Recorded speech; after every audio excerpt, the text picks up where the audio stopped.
নিশ্চয় আমি তোমাদেরকে হুকুম করছি তোমরা সুবিচার করবে এবং মানুষের কল্যাণ করবে।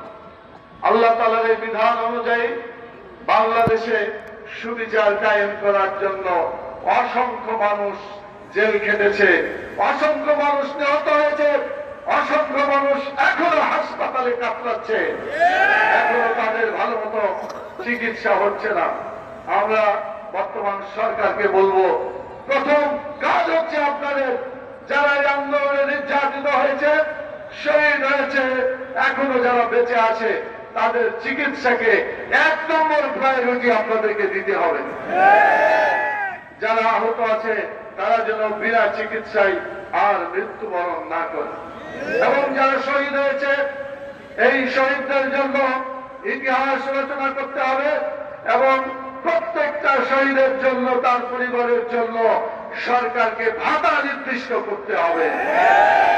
ইতিহাসে তারা অমর হয়ে থাকবেন। আমি আপনাদের কাছে একটা কথা জিজ্ঞেস করতে চাই, ইনসাফ কায়েম করা, আল্লাহ তাআলা বললেন এই ইনসাফের আরেকটা অর্থ হচ্ছে ইসলাম। ইসলাম যদি কায়েম হয় ইনসাফ কায়েম হবে, ইসলাম যদি কায়েম না হয় তাহলে ইনসাফ কায়েম হবে না। প্রথম স্বাধীনতা ব্যর্থ হয়েছে, দ্বিতীয় স্বাধীনতা 5ই আগস্ট ব্যর্থ হবে যদি বাংলাদেশে সত্যিকার ইনসাফ কায়েম না হয়, সুবিচার কায়েম না হয়। আমাদের এটিএম আজহারুল ইসলাম ভাইয়ের এই কেসটাকে দীর্ঘ সূত্রিতা করে এখন পর্যন্ত তাকে আমরা মুক্ত করতে পারি নাই। ইতিমধ্যে 6 মাসের মধ্যে অনেকেই মুক্তি পেয়েছে, বিভিন্ন ইসলামকে এখনো মুক্তি দেওয়া হয় না।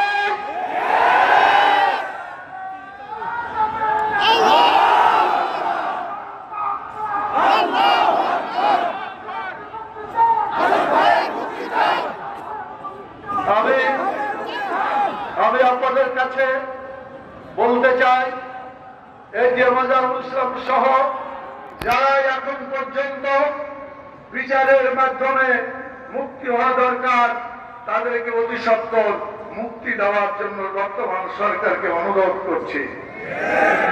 যদি জনগণের ভাষা বর্তমান সরকার বুঝতে ব্যর্থ হয় তাহলে পরিণত অত্যন্ত ভয়াবহ বাংলাদেশে।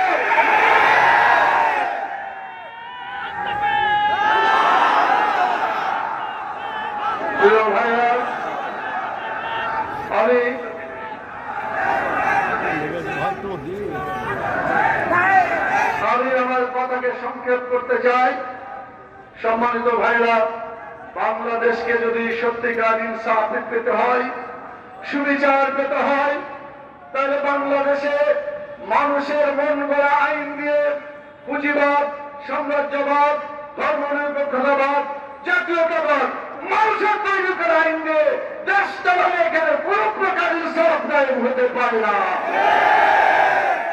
ইনসাফ কায়েম হওয়ার একমাত্র রাস্তা হচ্ছে আল্লাহর আইন, সত্যের শাসন বাংলাদেশে কায়েম হতে হবে। আমরা সেই আল্লাহর আইন এবং সত্যের শাসন কায়েম করার জন্য সকলের প্রতি উদাত্ত আহ্বান জানাচ্ছি। আমরা নিয়মতান্ত্রিক আন্দোলনে বিশ্বাসী, আমরা নিয়মতান্ত্রিক আন্দোলন শুরু করেছি। যতদিন পর্যন্ত আমাদের অধিকার প্রতিষ্ঠা না হবে, আমাদের দাবি পূরণ না হবে, এই আন্দোলন চলছে এবং চলতে থাকবে ইনশাআল্লাহ।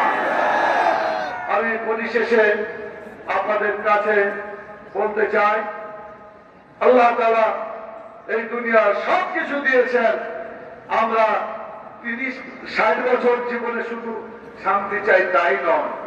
রব্বানা আতিনা ফিদ দুনিয়া হাসানা ওয়া ফিল আখিরাতি হাসানা। আল্লাহ তুমি দুনিয়াতেও শান্তি দাও, কল্যাণ দাও, আখিরাতেও শান্তি দাও, কল্যাণ দাও, জাহান্নামের আগুন থেকে রক্ষা করো। আমি আপনাদের জিজ্ঞেস করি, এই মুনাজাতকে সফল করার জন্য বাংলাদেশে কোরআনের আইন ছাড়া এদেশে কোন সত্যিকার সুখ শান্তি প্রতিষ্ঠা হবে? আর কোরআন হাদিসের আইন ছাড়া, চেষ্টা করা ছাড়া কাল কিয়ামতে আখিরাতেও আমরা নাজাত পাবো না। সেজন্য আসুন কোরআন সুন্নাহর আইন প্রতিষ্ঠার জন্য যদি প্রয়োজন হয় দ্বিতীয় স্বাধীনতা অর্জন করে জালেমকে বিতাড়িত করে বাংলাদেশ থেকে বিতাড়িত করে দেওয়া হয়েছে। প্রয়োজন যদি হয় আর একটা বিপ্লব করে আর একটা স্বাধীনতা করে জুলুমের গোষ্ঠী যারা বাংলাদেশে আছে সকল জুলুমকে উৎখাত করে কোরআন সুন্নাহ বাংলাদেশে কায়েম করতে হবে। সেজন্য আপনাদেরকে প্রস্তুতি নিতে হবে। আমি সবশেষে যারা শহীদ হয়েছেন শহীদদের আল্লাহ তাআলা যেন শাহাদত কবুল করেন, আল্লাহুম্মা আমিন। যারা আহত হয়েছে দ্রুত আল্লাহ তাআলা তাদেরকে সুস্থ করে দিন। আর অতি সত্তর বাংলাদেশ জামাত ইসলামী এটি মাজারুল ইসলাম সহ যত নেতৃবৃন্দ আজকে সুবিচারের অপেক্ষায় আছে তাদেরকে মুক্তি দেওয়ার জন্য সরকারের কাছে আবেদন জানাচ্ছি। সংগ্রামী ভাই এবং বন্ধুগণ, বাংলাদেশ জামাত ইসলামী আজকে নয় শুরু থেকে শেষ পর্যন্ত এই আন্দোলন চলছে, চালাচ্ছে এবং চলবে ইনশাআল্লাহ। আপনারা কি সে আন্দোলন করতে প্রস্তুত আছেন?